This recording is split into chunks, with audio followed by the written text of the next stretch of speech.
कहते हैं एक गुरुजी थे और बड़ी ऊंची चट्टान पे बैठे, और चट्टान पे बैठे चेला आ गया। अब शिष्य तो शिष्य होता है। शिष्य ने पूछी, गुरुजी आप इस चट्टान पे बैठे हो तो इस चट्टान में तो बहुत शक्ति है, आप जैसे बड़े बूढ़े इतने शक्तिशाली, आप गुरुदेव आपको ये सहन कर रही है तो ये चट्टान तो सबसे मजबूत होगी। गुरुजी ने कहा, अरे तुम चेला के चेला ही रहे भैया, तुम तो अभी शिष्य के शिष्य ही हो, ये चट्टान कहाँ मजबूत, इस चट्टान से भी कुछ मजबूत है। अब सोचिए चट्टान से मजबूत क्या होगा आप लोग।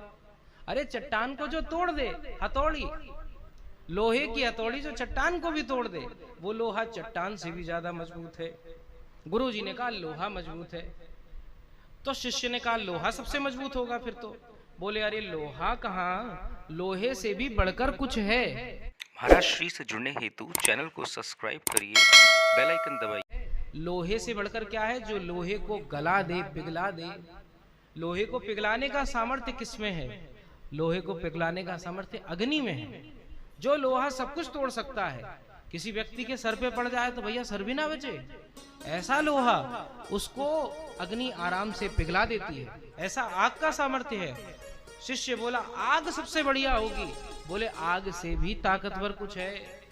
आग से ज्यादा ताकतवर क्या, बोले जल। जो वनों में धधकती हुई आग को, पूरे वन में जो आग लगे, आपके घर में कहीं हल्का सा अग्नि जले तो उस पे पानी डाल दे तो वो पूरी आग बुझ जाती है, तो उससे ताकतवर तो जल हो गया। तो शिष्य बोला अब जल से ताकतवर तो कुछ नहीं हो सकता, जल ही होगा। गुरुजी बोले अरे अभी कहाँ, जल से भी ताकतवर कुछ है। बोले जल से ताकतवर क्या, जल से ताकतवर है वायु, जो जल के अंदर तरंगे पैदा कर देती है, सागर के अंदर लहरें ले आती है, ऐसी वायु है। तो बोले वायु से ताकतवर तो कुछ नहीं हो सकता, वायु से ताकतवर भी है। गुरुजी बोले बोले वायु से ताकतवर क्या होगा, बोले आकाश। आकाश ने अग्नि, जल, वायु, इन सबको अपने अंदर समेट रखा है, इसीलिए आकाश सबसे ताकतवर है।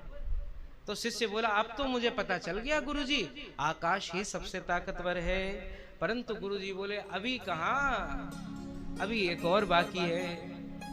तो गुरुजी ने पूछा, शिष्य ने पूछा अब क्या बाकी है, आकाश से ज्यादा बड़ा क्या हो सकता है। आकाश से बड़ा है मनुष्य, जिसने उस आकाश को भी जीत लिया है।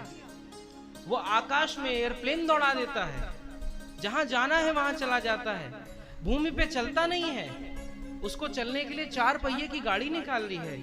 ऐसा मनुष्य जिसने यंत्र इतने सुंदर सुंदर बनाए कि उसका जीवन अब इतना सहज हो गया है। तो शिष्य बोला मनुष्य तो इतना ताकतवर है, तो फिर ये मनुष्य दुखी क्यों रहता है।